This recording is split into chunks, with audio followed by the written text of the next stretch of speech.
और दूसरे दुश्मन लोगों के कान में भी ये बात पहुंच गई कि प्रभु ने शब्द के दिन मनुष्य को चंगा किया है। बाइबल कहता है वो इतने वो घिन से भर के, इतनी नफरत से भर के कि इतना बड़ा काम हो गया ना कि। प्रेज़ लॉर्ड, जय मसीह की। प्रभु का धन्यवाद। आज फिर प्रभु ने हमें दया बख्शी के प्रभु के महान और पवित्र कलाम में से सीखे। मैं आपका भाई हरजीत सोना। आज हम देखेंगे प्रभु के महान वचन में यूहन्ना का सुसमाचार 9 अध्याय में से हम देखेंगे। आइए हम प्रभु का महान वचन पढ़ें। उसका 9 का 24 वचन हम पढ़ेंगे। देखा, तब उन्होंने उस मनुष्य को जो अंधा था दूसरी बार बुलाकर उससे कहा, परमेश्वर की स्तुति कर, हम तो जानते हैं कि वह मनुष्य पापी है। Praise God. प्रभु के पढ़े गए वचन पर प्रभु का धन्यवाद। यहाँ पर प्रभु ने एक महान काम किया है, एक महाबिग काम किया है। सामर्थी, वेरी वेरी बिग, बहुत बड़ा काम किया प्रभु ने। बहुत बड़ा काम यहाँ पर प्रभु ने किया होगा। कौन सा बड़ा काम? एक जन्म के अंधे की आंखें खोली है प्रभु ने। बाइबल कहता है जब उसका 9 का 1 पद देखा, जाते हुए उसने एक मनुष्य को देखा जो जन्म से अंधा था। प्रभु प्रचार के लिए अपने चेलों के साथ जा रहे थे तो रास्ते में एक जन्म से अंधा पुरुष को देखा, मनुष्य को देखा। तो प्रभु का वचन है, प्रभु को उसके ऊपर दया आ गई। प्रभु ने उसे चंगा कर दिया, उसे हील कर दिया, उसको आंखें प्रदान कर दी, उसकी आंखों की रोशनी उसे दे दी जो जन्म से अंधा था। और जे चंगा जब किया प्रभु ने मनुष्य को, वह शब्द का दिन था।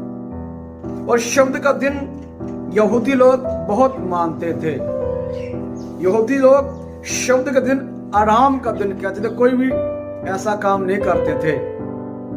बाइबल कहता है प्रभु ने चंगा किया। ये मनुष्य जो प्रतिदिन भीख मांगा करता है अंधे बन के कारण, उसको नहीं दुश्मन लोगों ने देखा, शत्रुओं ने देखा, बल्कि ये देखा कि वह चंगा हो गया है और अपना कार्य कर रहा है। बाइबल कहता है ये काम जो वह लोग, हजारों लोग और भी उसके पीछे हो लिए।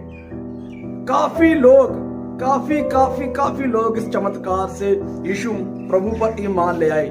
जैसे जो लोग जल गए, जो लोग सड़ गए, जो लोग उससे और घिन करने लगे कि इस चमत्कार के कारण यीशु मसीह के पीछे और लोग हो रही है। बाइबल कहता है कि जब यीशु मसीह ने उस मनुष्य को चंगा किया हुआ तो उस मनुष्य को बुलाया, पहली बार बुलाया। कहता है उसे कैसे उसने ठीक किया?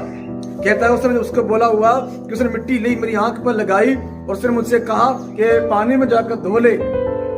और मैंने जब पानी में जाकर धोया तो वापस लौटा तो मेरी आंखें खुल गई थी। तो बाइबल कहता है उन्हें ईमान ना हुआ, उन्हें विश्वास ना हुआ कितना बड़ा काम कैसे हो लिया। उसने माता पिता को बुला लिया, उसके जो अंधा था, पूछा ये सचमुच अंधा था या अंधा था।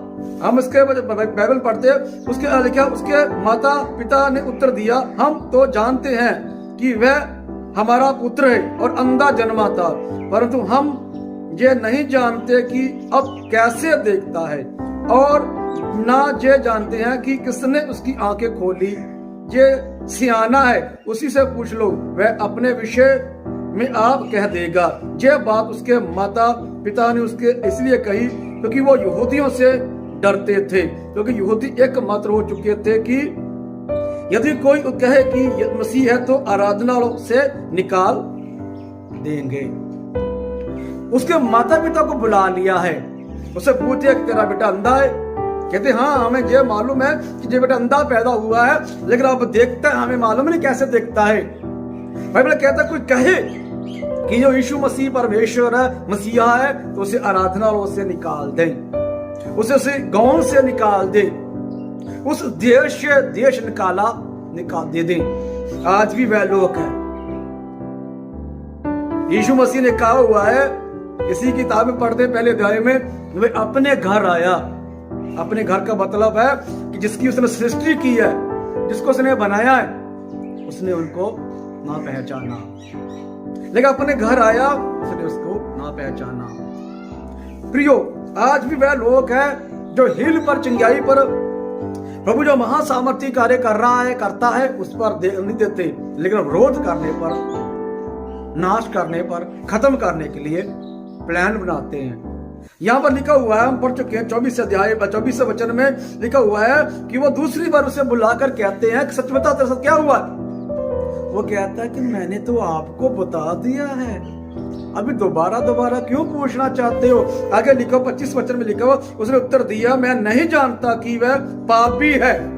लिखा हुआ है, फरीसी लोग कहते हैं, दुश्मन लोग कहते हैं कि वो तो मनुष्य पापी है ना। आज पास लोग कहते हैं ना, ये पखंडी है, ये पखंडी है, ये दुष्टात्मा निकालते, काला इल्म इनके पास है, ये परमेश्वर के लोग नहीं है, तो सर्व शक्तिमान परमेश्वर की शक्ति नहीं है, बल्कि बद्रुहों की सहायता से बद्रुहों का निकालते हैं। इसी प्रकार बाइबल कहता है यीशु मसीह को पर इल्जाम लगा, कहता है कि इंसान पापी है। वो कहता है मुझे नहीं पता वो पापी या धर्मी है, मुझे नहीं मालूम, मैं तो ये जानता हूं, मैं अंधा था अभी देखता हूं। अगर लिखा उसने उससे फिर कहा, उससे तेरी आंख क्या किया और किस तरह तेरी आंखें खुल गई? दूसरी बार फिर पूछा, तीसरी बार फिर पूछा। आगे कहता है, आगे हम पढ़ते हैं, उसने उससे कहा मैं तो तुझसे कह चुका हूं और तुमने नहीं सुना, अब दूसरी बार क्यों सुनना चाहते हो? क्या तुम भी उसके चेले होना चाहते हो? आगे सुने ध्यान से। तब वो उससे बुरा भला कहकर बोले, तू ही उसका चेला है, हम तो मूसा के चेले हैं, हम तो फलाने धर्म के हैं, डमकाने धर्म के हैं, तू ही उसका चेला है, तू ही ईसाई है, तू ही मात्र क्रिश्चियन बन गया है, हम तो फलाने धर्म के, फलाने मजहब के, फलाने लोग हैं। बाइबल कहता है विरोध करने के लिए एक महान चमत्कार हुआ है, लेकिन जो परमेश्वर के बुलाए हुए, परमेश्वर के चुने हुए नहीं है, वह विरोध करते हैं। प्रभु के पास आने से विरोध करते हैं, प्रभु के समीप लोग उद्धार ना पाए विरोध करते हैं, शैतान का कार्य करते हैं। वह उद्धार पाने से, उद्धार के मार्ग को बंद करना चाहते हैं, उद्धार पाने के लिए मनुष्य को रोकना चाहते हैं, उद्धार नहीं मिले। इसलिए प्यारे हो, प्रभु दा वचन कहंदा वा, खुदा दी बाणी कहंदी आ, यीशु ने महान काम कीता वा, जो महान काम कीता वा उधर विरोध होया ਅਤੇ ਲਿਖਿਆ ਗਿਆ ਖੁਦਾ ਦਾ ਕਲਾਮ ਦੁਬਾਰਾ ਸੱਦ ਕੇ ਉਹਨੂੰ ਪੁੱਛਦੇ ਆ ਕਿ ਤੂੰ ਕਿੱਦਾਂ ਚੰਗਾ ਹੋ ਗਿਆ ਵਾ, ਤੂੰ ਠੀਕ ਕਿੱਦਾਂ ਹੋ ਗਿਆ ਵਾ। ਤੀਸਰੀ ਵਾਰ ਪੁੱਛਿਆ ਤਾਂ ਲਿਖਿਆ ਗਿਆ ਉਹਨੂੰ ਬਾਲਾ ਗਲੋਚਾਂ ਕੱਢ ਕੇ ਬੁਰਾ ਭਲਾ ਬੋਲ ਕੇ ਬਾਹਰ ਕੱਢਦਾ, ਨਿਕਲ ਜਾ, ਤੂੰ ਸਾਡੇ ਧਰਮ ਦਾ ਨਹੀਂ, ਤੂੰ ਸਾਡੇ ਮਜ਼ਹਬ ਦਾ ਨਹੀਂ, ਤੂੰ ਸਾਡੀ ਜਾਤ ਦਾ, ਨਿਕਲ ਜਾ ਤੂੰ, बुरा भला कह के। आज भी वह लोग विरोध करते हैं। यीशु मसीह से पूछा गया, जो तो सचमुच परमेश्वर है तो मुझे बता, कहता मैं तो कह रहा हूं, बता रहा हूं, तुम ही विश्वास नहीं कर रहे। यहां तक कि मैं सिर्फ चमत्कारों के द्वारा ही प्रकट कर रहा हूं अपने आप को, तभी तुम मेरा विश्वास नहीं करते। आज लोग ईमान नहीं करते। सूझता है उन्हें सूझता है, उन्हें माइंड में आता है, कामों से सूझता है कि वाकई परमेश्वर ही कर रहा है, जिसने जमीन और आसमान बनाया है, मनुष्य को बनाया, ये सब शानदार वस्तुएं बनाई हुई है, सुंदर वस्तुएं बनाई हुई है, लेकिन क्या करें, मानते नहीं। इसलिए मुझे और आपको मानना पड़ेगा, तब मेरा को आपका उद्धार होगा। हम धर्म मजबूत जातों को में ना बढ़ जाए। बाइबल कहता है, खुदा का कलाम कहता है, प्रभु की महान वचन है कि वो कहते हैं कि तू कैसे ठीक हो गया, किस तरह ठीक हो गया है। यद्यपि बता रहा है, टेस्टिमनी दे रहा है, तब भी वो ईमान नहीं कर, तब भी विश्वास नहीं कर रहे। वो क्यों विश्वास नहीं कर रहे? क्योंकि वो उधार के लोग हैं, उधार के लिए नहीं है। क्या कहीं मैं और आप ऐसे तो नहीं है? उधार पाने के लिए प्रभु के समीप आए, धर्मों मजबूत जातों कौमों में या किसी तरह के और मनुष्य ना बने, परमेश्वर की सृष्टि के ही मनुष्य बने, जिसने बनाया है उसी का वही उद्धार करता है। आपका आशीष दे।